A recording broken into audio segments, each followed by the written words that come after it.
Sri Kuberan TV நேயர்கள் அனைவருக்கும் இனிய சௌபாக்கிய வணக்கங்கள். நேயர்களே, வருகின்ற ஏப்ரல் மாதம் 22ஆம் தேதி 2023 வருடம் சனிக்கிழமை காலை சரியாக ஒரு 5:14 குரு பகவான் மீன ராசியிலிருந்து மேச ராசிக்கு இடம்பெயர் உள்ளார். இந்த மேச ராசியில் பொறுத்தவரை அவர் நிச்சயமாக ஒரு வருடங்கள் அங்கே பயணம் செய்யக்கூடிய கால அளவு இருப்பதாக நாம் எடுத்துக்கொள்ளலாம்.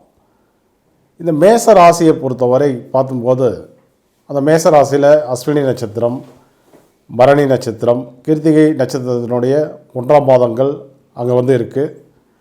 ஸோ அதில் அவர் சஞ்சாரம் செய்யும்போது என்னென்ன மாற்றங்களை அடையப் போகிறார் என்பதையும், என்ன மாதிரி பலன்களை நமக்கு வெளிப்படுத்துவார் என்பதையும், அதே போல் அவர் மேஷத்தில் இருந்து பார்க்கும்போது அவருடைய 5ஆம் பார்வை என்பது சிம்ம ராசியின் மீதும், 7ஆம் பார்வை என்பது துலாம் ராசியின் மீதும், 9ஆம் பார்வை அவருடைய சொந்த வீடான தனுசு ராசியின் மீதும் விழுகிறது.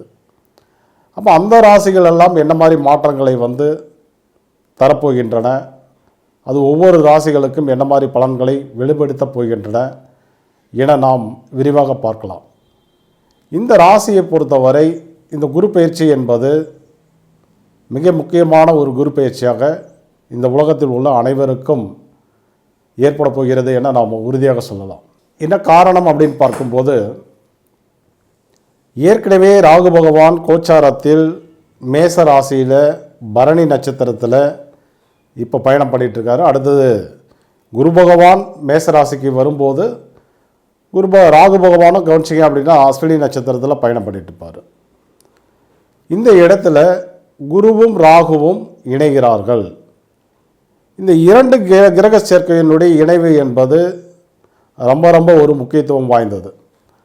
என்ன காரணம் அப்படின்னு பார்க்கும்போது, குரு பகவான் இயல்பாக ஒருவருடைய தனம் சார்ந்த யோகங்களையும் பிரச்சனைகளையும் அல்லது அவர்கள் பெறக்கூடிய மதிப்பு மரியாதைகள், மரியாதை இழப்புகளையும், குழந்தைகளால் பெறப்படக்கூடிய நல்ல ஒரு மதிப்பு மரியாதையோ அல்லது பல சோதனைகளையோ தரக்கூடிய ஒரு கிரகம். இவர் ராகுவுடன் இணையும் போது, ராகு கவனிக்கும் போது நிழல் கிரகம் சொல்லலாம், அதே போல் சாயா கிரகங்களாக நம்ம எடுத்துக்கலாம். இவருடன் இணையும் போது இந்த நற்பலன்களில் அதிகளவு நற்பலன்களை கொடுத்துருவாங்க, அல்லது அதிகப்படியான கெடுபலன்கள் என்பது இந்த இடத்தில் ஏற்பட உள்ளது. இதை நாம் எப்படி தெரிந்து கொள்வது? 12 ராசிகளுக்குமே இப்போ மேசத்துக்கு நல்லா இருக்குது, ரிஷபத்துக்கு சிறப்பாக இல்லை, மிதுனத்துக்கு நல்லா இருக்குது, கடகத்துக்கு நல்லா இல்லை, அப்படி நம்ம பலன்களை சொல்ல போகிறது கிடையாது. தோராயமான பலனாக பார்க்க போகிறதும் இல்லை. நம்ம துல்லியமான பலனை தெரிந்து கொள்ள போகிறோம். ஒவ்வொரு ராசி அன்பர்களுக்கும் இப்போ மேச ராசியிலே பார்த்தீங்க அப்படின்னா குறிப்பிட்ட அன்பர்களுக்கு நல்லாயிருக்கும், குறிப்பிட்ட அன்பர்களுக்கு சிறப்பாக இருக்காது. அதை எப்படி நம்ம தெரிஞ்சுக்க போகிறோம் அப்படின்னு பார்க்கும்போது, நீங்கள் பிறந்த ஜனன திதி, நித்திய ராமயோகம், கரணம், இந்த மாதிரி விஷயங்களையெல்லாம் நாம் இணைத்து பார்க்கும்போது இதனால இந்த குரு பயிற்சி என்பது உங்களுக்கு யோகத்தை தருதா இல்லையா, தந்தால் என்ன மாதிரி யோகங்களை எல்லாம் வெளிப்படுத்தும், இப்போ பாதிப்பு என்றால் என்ன மாதிரி பாதிப்புகள் என்பது ஏற்படும். அப்போ அந்த பாதிப்பை சரி செய்து கொள்வதற்கு என்ன மாதிரி வழிபாடுகளை, பரிகாரங்களை நாம் எடுத்துக்கொள்ளலாம். அதே போல் பரிகாரங்கள் வழிபாடுகள்ங்கும் போது நம்ம வீடுலேருந்து ஒரு 100 கிலோமீட்டர் 200 கிலோமீட்டர் போயிட்டு ட்ராவல் பண்ணி ஒரு கோவிலுக்கு போயிட்டு முடிஞ்ச அளவு, அதாவது என்னடா ஒரு 5000 10,000 செலவு பண்ணி பரிகாரங்கள் செய்வதை விட நம்ம வீட்டுக்கு பக்கத்தில் இருந்து எளிமையான முறையில் இதற்கு தோசை நிவர்த்திகள் செய்து கொள்வதற்கு உண்டான சூட்சுமங்கள்லாம் என்ன. கோவிலுக்கு போகிறது நல்லது தான், ஏன்னா பொருளாதார சூழல்கள் என்பது எல்லாருக்கும் சிறப்பாக அமையாது. இருக்கப்பட்டவர்கள் நம்ம ட்ராவல் பண்ணி கோவிலுக்கு போயிட்டு வரலாம். சப்போஸ் முடியாதவர்கள் இருக்கிற இடத்துல என்ன பண்ணால் அந்த பாதிப்புகள் என்பது சரியாகும் என்பதை பற்றியும் நாம் என்ன பண்ணலாம் அப்படின்னு கேட்டிங்கன்னா 12 ராசிகள் வாரியாக விரிவாக தெளிவாக நாம் பார்த்து தெரிந்து கொள்வோம். அதற்கு முன்னாடி நீங்கள் பிறந்த திதி என்ன, நித்திய நாமயோகம் என்ன, கரணம் என்ன, இதை குறித்து வைத்து கொள்ளுங்கள். உங்களுடைய ஜாதகத்தில் ஒரு பக்க ஜாதகமாக இருந்தாலும் சரி, புத்தகமாக இருந்தாலும் சரி, இதெல்லாம் இருக்கும். அல்லது ஆண்ட்ராய்டு மொபைலில் கேலண்டர் ஆப்பு, ஃப்ரீ கேலண்டர் ஆப் நிறையா இருக்குது. அதில் ஏதாவது ஒன்று நீங்கள் இன்ஸ்டால் பண்ணிவிட்டு உங்களுடைய பிறந்த தேதி, பிறந்த நேரத்தை போட்டு பார்த்தீங்க அப்படின்னாவே அதில் தெளிவாக நீங்கள் பிறந்த திதி, யோகம், கரணமெல்லாம் தெரியும். அதை நோட் பண்ணிவிட்டு நான் சொல்கிற பலன்களை நீங்கள் கேட்டீர்கள் என்றால் இந்த குரு பயிற்சி பலனுக்காக எந்த ஜோசியத்தையும் போய் நீங்கள் வந்து பலனை வந்து கேட்க தேவையில்லை.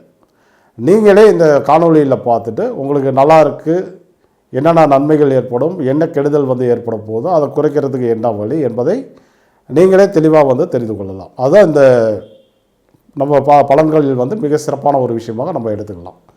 வாருங்கள் வந்து 12 ராசிகளுக்கு உண்டான பலன்களை இப்பொழுது பார்க்கலாம். விருச்சிக ராசி மற்றும் விருச்சிக லக்ன அன்பர்களுக்கு உண்டான 2023 வருடத்திற்கு உண்டான குரு பயிற்சி பலன்களை நாம் இப்பொழுது தெளிவாக பார்க்கலாம். உங்கள் ராசியை பொறுத்தவரை குரு பகவான் 2 மற்றும் 5ஆம் இட அதிபதி ஒரு 6ஆம் இடமான மேச ராசியில் ஒரு வருடங்கள் வந்து பயணம் செய்ய இருக்கிறார். அந்த மேச ராசியை பொறுத்தவரை அவர் அங்கே இருக்கக்கூடிய அஸ்வினி நட்சத்திரத்தினுடைய 1ஆம் பாதம், 2ஆம் பாதம், 3ஆம் பாதம், 4ஆம் பாதம் என்றும் பரணி நட்சத்திரத்தில் இருக்கக்கூடிய 1, 2, 3, 4 பாதங்கள்லேயும், அடுத்தபடியாக கிருத்திகை நட்சத்திரத்தில் இருக்கக்கூடிய 1ஆம் பாதத்திலையும் பயணங்கள் செய்யும் போது பலவித மாற்றங்களை வந்து அடைவார். அதே போல் பலவிதமான பலன்களையும் நிச்சயமாக கொடுப்பார்னு சொல்லலாம். அந்த குரு பகவான் இப்போ மேச ராசியில் இருந்து 6ஆம் இடத்துல இருந்து உங்களுடைய ராசிக்கு 10ஆம் இடமான சிம்ம ராசியை வந்து தனது 5ஆம் பார்வையால் பார்க்குறாரு.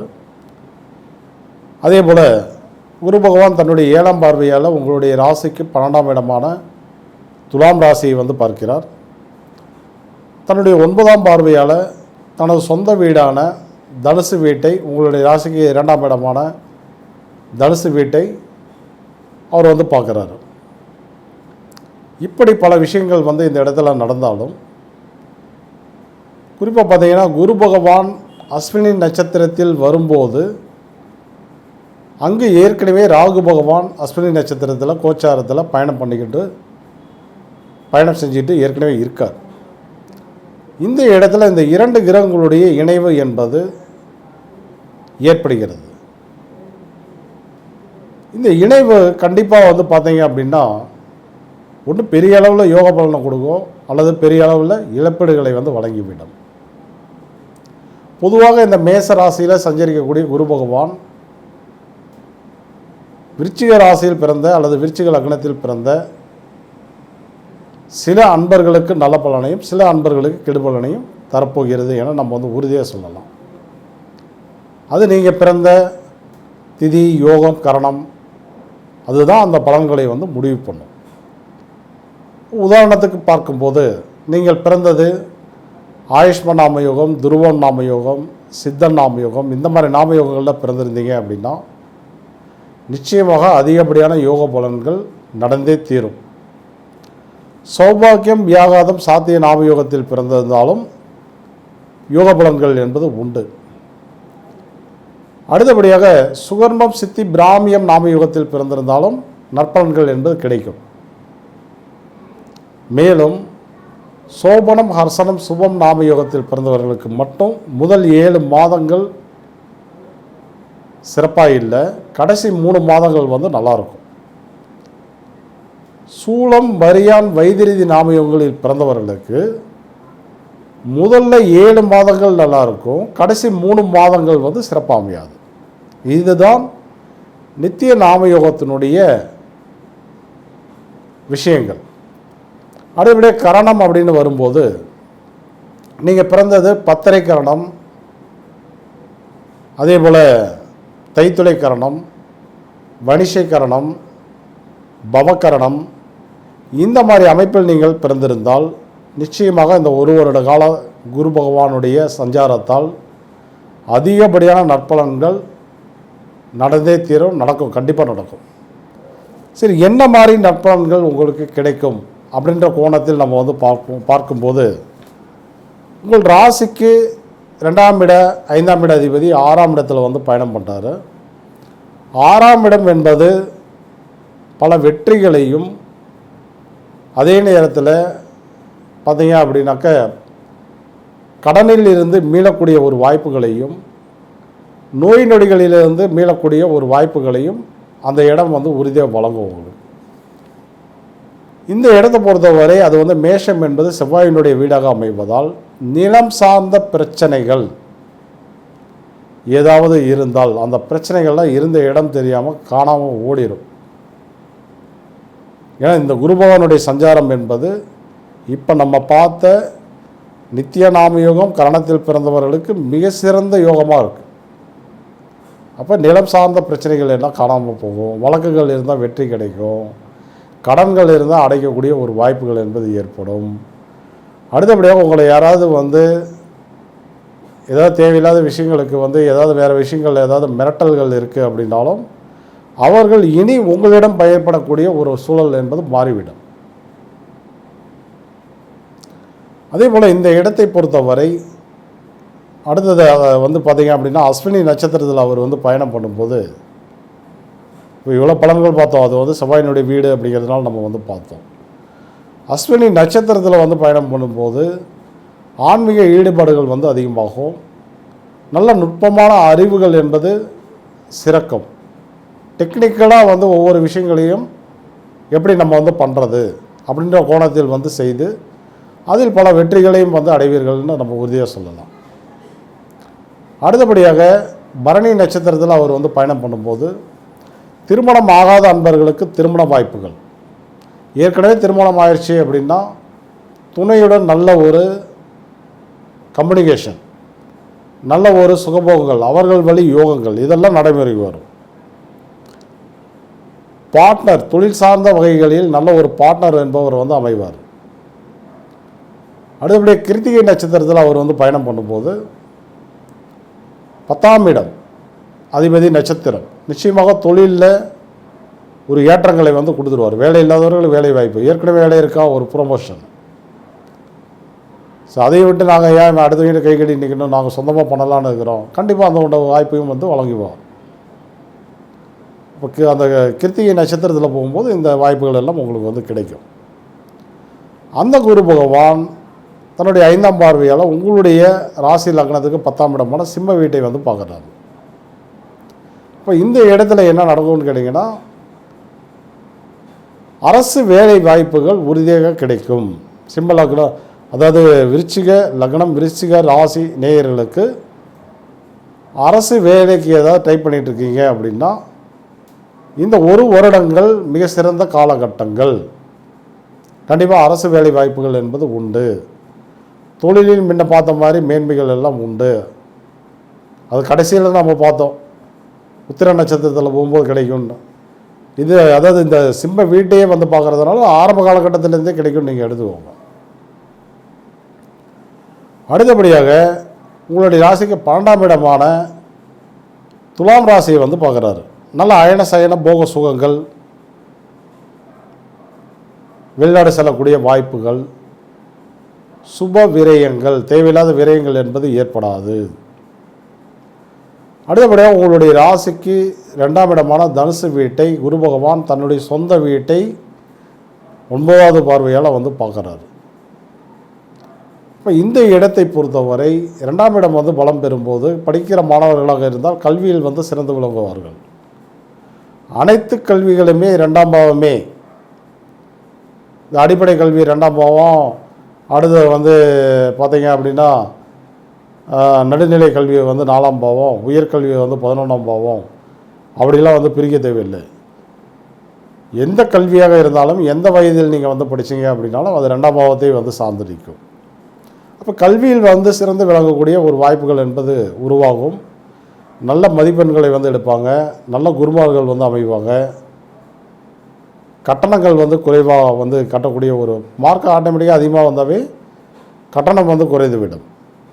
ஸோ அந்த மாதிரி அடுத்த வருஷம் வந்து ஒரு வகுப்பு மாறும்போதோ அல்லது பள்ளி மாறும்போதோ அல்லது வந்து பள்ளியிலேருந்து கல்லூரிக்கு செல்லும்போது இந்த மாதிரி ஒரு நற்பலன்களை எல்லாம் நம்ம வந்து அனுபவிக்கலாம்.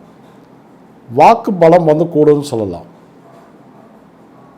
2ஆம் இடம் என்பது வாக்கு சம்பந்தப்பட்ட விஷயங்கள், நம்மளுடைய வார்த்தைக்கு பெறக்கூடிய மதிப்பு மரியாதைகள், நம்ம ஏதோ ஒரு விஷயம் சொல்கிறோம் அப்படின்னா அது சொன்ன மாதிரியே நடக்கும். சொன்ன காலத்திலேயே அந்த நிகழ்வு நடக்கும். சொன்ன காலத்திலேயே நம்மளும் அந்த நிகழ்வை வந்து நடத்தி காட்டுவோம். ஒரு 3 நாள் கழித்து இந்த தொகையை நான் வந்து உங்களுக்கு கொடுத்துட்றேன், கொடுக்க முடியும். இன்றைக்கி காலையில், அதாவது இன்றைக்கி சாயந்தரம் ஒரு 5 மணிக்கு இதை வந்து கொடுத்துட்றேன், கண்டிப்பாக கொடுக்க முடியும். வாக்கு பலம் கூடும்போது அந்த வாக்குக்கு உண்டான விஷயங்கள் இயல்பாகவே வந்து கூடி வரும்னு சொல்லலாம். 5ஆம் இட அதிபதி 6இல்,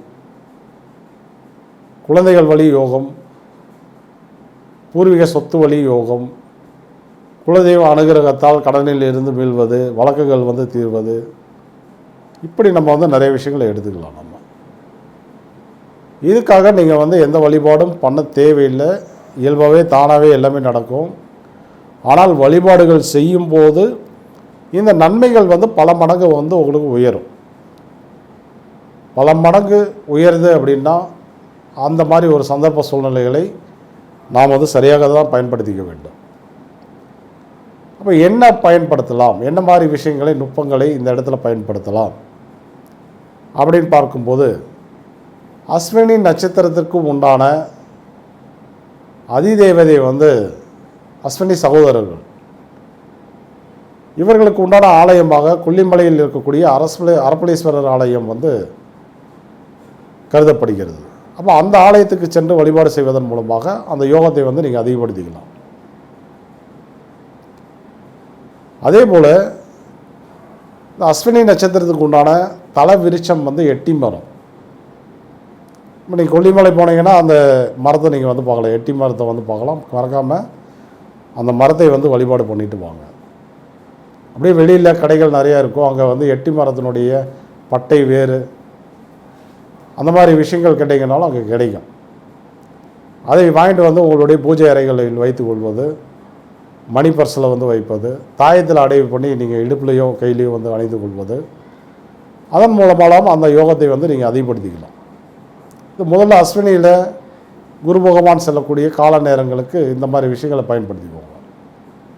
அடுத்து பரணிகளை வரும்போது நீங்கள் என்ன பண்ணலாம் அப்படின்னா, துர்க்கையினுடைய வழிபாட்டை அந்த நேரத்தில் எடுத்துக்கலாம். இப்போ பட்டீஸ்வரத்தில் துர்க்கை இருக்காங்க, சக்தி வாய்ந்த துர்க்கை. அது இல்லாமல் சிவதுர்க்கை, விஷ்ணு துர்க்கை, அவர்களுடைய வழிபாட்டையும் நீங்கள் வந்து தாராளமாக எடுத்துக்கலாம். துர்க்கையுடைய வழிபாட்டை பொறுத்தவரை நீங்கள் வந்து தேய்பிரையில் வரக்கூடிய அஷ்டமி தேதியில் வந்து பண்ணுவது மிக சிறந்த ஒரு அமைப்பாக நம்ம வந்து எடுத்துக்கலாம். பரணி நட்சத்திரத்துக்கு உண்டான தலவிருஷம் வந்து நெல்லி மரம். இப்போ நெல்லி மரம் உங்கள் வீட்டில் இருந்தது அப்படின்னா அதுக்கு நீர் ஊற்றி அதை வந்து பராமரிங்க. அதனுடைய இலை, பட்டை, வேறு இந்த மாதிரிலாம் இருந்ததுன்னா உங்களுடைய மணி பர்ஸில் வைங்க, பூஜை அறையில் வைங்க. ஆட்டோமேட்டிக்காக உங்களுடைய வருவாய் வந்து இன்க்ரீஸ் ஆகும். நெல்லிக்காயை வந்து அடிக்கடி வந்து எடுத்துக்கோங்க. நெல்லிச்சாறை வந்து அடிக்கடி பருகுங்க. ஏன் ஊறுகாய் போட்டு வச்சிட்டிங்கன்னா ஒரு வருடத்துக்கே நீங்கள் வந்து பயன்படுத்திக்கலாம். அப்படிலாம் அந்த உணவை வந்து பயன்படுத்தும் போது இயல்பாக உங்களுடைய வருவாய் என்பது அதிகரிக்கும். அடுத்தபடியாக அந்த பரணி நட்சத்திரத்தில் பிறந்தவர் வந்து நவகிரகங்களில் ராகு பகவான். ஸோ அவருடைய வழிபாட்டையும் நீங்கள் எடுத்துக்கலாம். டைரெக்டாக புற்று வழிபாடு, ராகு பகவானுக்கு இருக்கிறதுலே சிறந்த வழிபாடு புற்று வழிபாடு. எந்த கோவிலில் புற்று இருந்தாலும் சரி, அதில் போய்ட்டு நீங்கள் வந்து வழிபாடு பண்ணும்போது ராகுனுடைய யோகம் வந்து இயல்பாகவே உங்களுக்கு வந்து அதிகமாக கிடைத்துவிடும். ராகுனுடைய யோகம் வந்து கிடைத்தது அப்படின்னா அந்த காரகம் வந்து ஃபுல்லாக உங்களுக்கு வந்து விரிவடையும், நல்லாயிருக்கும் லைஃப். இப்போ அடுத்தபடியாக இதே விருச்சிக லக்னம், விருச்சிக ராசி அன்பர்களில் இந்த குரு பயிற்சி யார் யாருக்கெல்லாம் சிறப்பாக அமைய போகிறதில்லை அப்படிங்கிறத நம்ம பார்க்கலாம். குறிப்பாக பார்த்தீங்கன்னா நீங்கள் பிறந்தது பிரீத்தி, விருத்தி, சிவம் நாமயோகத்தில் பிறந்திருந்தால் கடுமையான பாதிப்புகள் என்பது இருக்குது. அடுத்தபடியாக திருதி, வியதி, பாதம், மகேந்திரன் நாமயோகத்தில் பிறந்திருந்தாலும் பாதிப்புகள் என்பது இருக்குது. மேலும் சோபனம், அர்சனம், சுபம் நாமயோகத்தில் நீங்கள் வந்து பிறந்திருந்தீங்க அப்படின்னா முதல் 7 மாதங்கள் பாதிப்பும், கடைசியில் ஒரு 3 மாதங்கள் வந்து யோக பலன்கள் உங்களுக்கு உண்டு, நிச்சயமாக உண்டு. இப்போ திதியில் பார்க்கும்போது சஷ்டி திதி, நவமி, தசமி, பௌர்ணமி, துதியை, ஏகாதசி, பிரதமை, துவாதசி, திரையோதசி, சதுர்தசி, சதுர்த்தி, இந்த மாதிரி திதிகளில் பிறந்திருந்தாலும் பாதிப்புகள் என்பது இருக்கக்கூடும். என்ன மாதிரி பாதிப்புகள் அப்படின்னு பார்க்கும்போது, உங்களுடைய லக்னத்திற்கு ராசிக்கு 6ஆம் இடத்துல குரு பகவான் போகும்போது கடன் வந்து அதிகமாகும், கடன் சார்ந்த பிரச்சனைகள் வந்து அதிகமாகும், துணை வழி பிரச்சனைகள் வந்து அதிகமாகும், உங்களுக்கு பார்ட்னருக்கும் நிறைய கருத்து வேறுபாடுகள் என்பது உருவாகும். அப்போ இந்த இடத்துல இதையெல்லாம் நீங்கள் சரி செய்து கொள்வதற்கு தஞ்சாவூர் மாவட்டத்தில் கும்பகோணத்துக்கு அருகில் இருக்கக்கூடிய திருநாகேஸ்வரம் சென்று அங்கே இருக்கக்கூடிய ராகு பகவானையும் சிவனையும் தரிசனம் செய்வதன் மூலமாக இந்த பாதிப்பிலிருந்து நீங்கள் எளிதில் மீண்டு வரலாம். அடுத்தபடியாக பார்த்தீங்கன்னா, உங்களுடைய லக்னத்திற்கு ராசிக்கு 10ஆம் இடமான சிம்ம வீடு பாதிக்கப்படுவதால் தொழிலில் பாதிப்புகள் என்பது ஏற்படும். அப்போ அதை நீங்கள் சரி செய்து கொள்வதற்கு தஞ்சாவூர் மாவட்டத்தில் இருக்கக்கூடிய தென்குடி திட்டை சென்று அங்கே இருக்கக்கூடிய வசிஷ்டேஸ்வரை தரிசனம் செய்துவிட்டு அங்கே இருக்கக்கூடிய குரு பகவானையும் தரிசனம் செய்வதன் மூலமாக உங்களுடைய பாதிப்பை வந்து குறைத்து கொள்ள முடியும். ஏன் முற்றிலுமே வந்து சரி பண்ணிக்கலாம். தேவையில்லாத விரை செலவுகள் வருது, அயன சயன போகங்கள்லாம் பாதிப்புகள் ஏற்படுதுன்னா அரியலூர் மாவட்டத்தில் இருக்கக்கூடிய ஜெயங்கொண்டத்தில் உள்ள கழுகு மலை நாதரை சென்று வழிபாடு செய்வதன் மூலமாக அந்த பாதிப்பை நீங்கள் சரி செய்து கொள்ளலாம். வாக்கு பலம் இல்லை, கல்வியில் வந்து பாதிப்பு, இப்படி பாதிப்பு இருப்பவர்கள் நீங்கள் என்ன பண்ணலாம், திருவாரூர் மாவட்டத்தில் இருக்கக்கூடிய நன்னிலம் வட்டத்தில் இருக்கக்கூடிய கூத்தனூர் சரஸ்வதியை சென்று வழிபாடு செய்யும் போது அற்புதமான தீர்வுகள் என்பது கிடைக்கும். படிக்கக்கூடியவர்களாக இருந்தால் நோட்டு புத்தகம்லாம் வாங்கி தாயாரிடம் கொடுத்து ஒரு உங்கள் பேர் சொல்லி அர்ச்சனை பண்ணி எடுத்துகிட்டு வந்தீங்க அப்படின்னா அந்த கல்வியில் இருக்கக்கூடிய தோஷங்கள் எல்லாம் நிச்சயமாக வந்து விலகிவிடும். இது பொதுவான பலன்கள் கிடையாது, குரு பயிற்சியினுடைய மிக துல்லியமான பலன். இதுக்கு நீங்கள் என்ன தெரிஞ்சிருக்கணும், நீங்கள் பிறந்த திதி, யோகம், கரணம் அதை தெரிந்திருந்தால் தெளிவாக நீங்கள் வந்து புரிஞ்சுக்கலாம். ஆனால் ஒரு ஜாதகம் என்பது குரு பகவானை மட்டுமே வைத்து பலன் எடுப்பது கிடையாது. 9 கிரகங்கள் இருக்காங்க, லக்னம் இருக்குது, மொத்தம் 10 பேர் சேர்ந்தது தான் ஒரு ஜாதகம். தசாபுதிகள் இருக்குது, கோச்சார கிரகங்கள் இருக்குது, சனி பயிற்சியும் நடந்திருக்கு. அப்போ எல்லாத்தையும் கலந்து பார்க்கணும் இல்லையா? அப்போ அந்த மாதிரி ஒரு விருப்பப்பட்ட அன்பர்கள் குறைந்த கட்டணத்தில் குறைந்த பரிகார செலவுகளுடன் என்னிடம் நீங்கள் வந்து ஒரு அற்புதமான பலன்களையும் பரிகாரங்களையும் எதிர்பார்க்கலாம். விருப்பம் உள்ளவர்கள் எனது எண்ணில் வந்து தொடர்பு கொள்ளுங்கள்.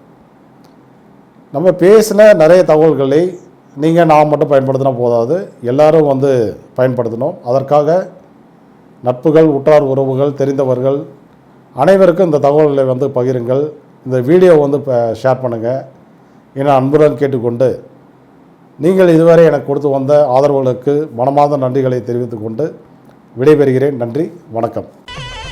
ஸ்ரீ குபேரன் டிவியை பார்த்தமைக்கு நன்றிகள். மேலும் இது போன்ற தகவல்களை தெரிந்து கொள்ள ஸ்ரீ குபேரன் டிவியை சப்ஸ்கிரைப் செய்யுங்கள். மறக்காமல் பெல் ஐக்கானை கிளிக் செய்யுங்கள்.